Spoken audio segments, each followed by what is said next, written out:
শ্রমিকে ঐক্য করি। আমরা 2023 সাল থেকে সক্রিয়ভাবে কাজ করছি এবং আমাদের স্লোগানটা ছিল শ্রমিকে ঐক্য করি, সুন্দর সফল পরিবেশ তৈরি করি। এটা আমাদের 2023 সালের একটা স্লোগান ছিল। তো এখন এতদিন পর্যন্ত আমরা পরিশ্রম করে গেছি, কিন্তু আজকে যারা এখানে মঞ্চে উপস্থিত আছেন আসলে তাদেরকে কখনো পাই নাই। আজকে মনে হয় যে আমাদের পরিবেশ অধিদপ্তর লোক থাকলে মনে হয় আরেকটু বড় হতো, যেহেতু আমাদের ডিসি অফিস থেকে আমাদের লোক আছে, তারপরে জেলা থেকে আমাদের প্রশাসন আছে। তাদেরকে একটা কথা বলতে চাই যে আপনারা আমাদের পাশে থাকবেন। আমরা যদি কোথাও কোনো পরামর্শ লাগে তাহলে হয়তো বা আপনাদের কাছে যাব। বিষয়টা এরকম না যে গাছ লাগালেই পরিবেশটা সুন্দর হবে। যদি গাছ লাগালেই পরিবেশটা সুন্দর হতো তাহলে শিল্পনগরী হতো না। যখন শিল্পনগরী হয় তখন গাছের কোনো জায়গা থাকে না গাছ রোপণ করার। সবচেয়ে বড় সমস্যা হলো নর্দমাগুলা। ইন্ডাস্ট্রির যে নর্দমাগুলো আছে সেই নর্দমাগুলা বিষয় নিয়ে যখন আমরা কথা বলতে যাই তখন দেখা যায় ট্রেড ইউনিয়নের উপরে নির্যাতন নেমে আসে। সেই নির্যাতনটা কিরকম, মামলা হামলা, হয়রানি, চাঁদাবাজি, এইরকম ধরনের মামলাগুলো ট্রেড ইউনিয়নের নেতাদের উপরে চলে আসে। যার জন্য প্রশাসনদেরকে দৃষ্টি আকর্ষণ করব যে আপনারা যদি ট্রেড ইউনিয়নের পাশে থাকেন তাহলে আমাদের পরিবেশ সুন্দর করা সম্ভব। আর নয়তো আমাদের এই ট্রেড ইউনিয়ন কর্মীরা শুধু মামলা হামলা শিকার হবে, কিন্তু এই পরিবেশ নিয়ে আমরা কাজ করতে আমাদের প্রবলেম হবে।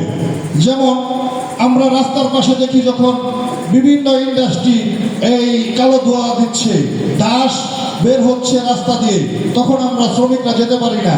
এবং রাস্তার সাইডে যখন ড্রেন দেয় সেই ড্রেনগুলো যখন ময়লা পানিতে, বিষাক্ত পানিতে যখন এই বিভিন্ন ধরনের কীটপতঙ্গ তৈরি হয়, সেটা কিন্তু আমাদের শ্রমিকদের সমস্যা তৈরি হয়। কারণ আমরা এরকম একটা শ্রেণীতে থাকি যেই শ্রেণীটা ব্যয়বহুল বাড়াবহন করতে পারি না, যার জন্য নর্মাল পরিবেশে আমরা থাকি। আর নর্মাল পরিবেশে থাকার জন্য কিন্তু আমাদের বিভিন্ন প্রবলেমগুলো তৈরি হচ্ছে। যার জন্যে আজকে ইচ্ছা করেই আমি চেষ্টা করছিলাম যে আসলে কথা বলার জন্য, কারণ যেহেতু আমাদের গাজীপুরের মাথা যারা আছে তারা যদি এই বিষয়গুলো একটু আমলে নেয় তাহলে হয়তো বা ট্রেড ইউনিয়ন কর্মীরা সহজে কাজ করতে পারবে।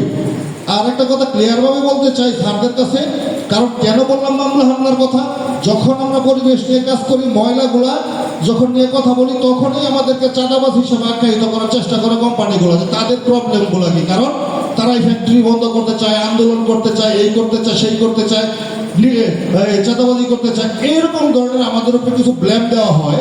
এই ব্লেমের কারণে আমরা কিন্তু আর আগাতে পারি না। যতটুকু আগাই আবার ততটুকু পেছাতে হয়। কারণ এই এলাকার জনপ্রতিনিধিদেরকে ওনারা বলে যে এই নেতায় আমাদেরকে এরকম সমস্যা ফেলছে, যার জন্য আমার 1 কোটি টাকা লস হয়েছে, এখন এই নেতাকে সরাতে হবে। তখনই আমাদের উপর মিথ্যা মামলাগুলো আসে। আর টাকার কাছে আমরা দুর্বল, যার জন্য এই পরিবেশটা আসলে স্যারদেরকে বলবো যে আপনারা একটু সহৃদয় হয়ে আমাদের কথাগুলো একটু বুঝবেন, বোঝার চেষ্টা করবেন। আমরা কিভাবে কাজ করতে পারি আমাদেরকে যদি একটু সাজেস্ট করেন তাহলে মনে হয় আমরা ধন্য হব, কারণ আমাদের রাস্তাগুলো আমরা ক্লিয়ারভাবে পাবো। আজকে এর আগে একটা প্রোগ্রামে পেয়েছিলাম পরিবেশ অধিদপ্তরের স্যারকে, তখন ওনারা আমাদেরকে একটা জিনিস বলে গেছে যে গাছ লাগান। আমরা যারা বিভিন্ন অঞ্চল থেকে এসেছি শ্রমিক হিসাবে, তারা কিন্তু গাছ লাগাবো কোথায়? গাছ লাগানোর তো কোনো জায়গা আমাদের এই শহরে নেই। তার মানে আমরা আমাদের মতো করে চেষ্টা করি শ্রমিকে যেরকম আমরা আলোচনা করে ময়লাগুলো আমরা নির্দিষ্ট করতে পারি।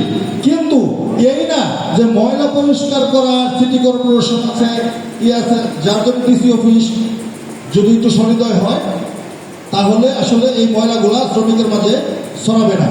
আর সবচেয়ে বড় কথা হলো স্যারদেরকে বলি আপনারা একটু সুদৃষ্টি দেখবেন যাতে আমরা মামলা হামলা শিকার না হয়ে এই কাজটা করতে যাই। ধন্যবাদ সকল। আসসালামু আলাইকুম।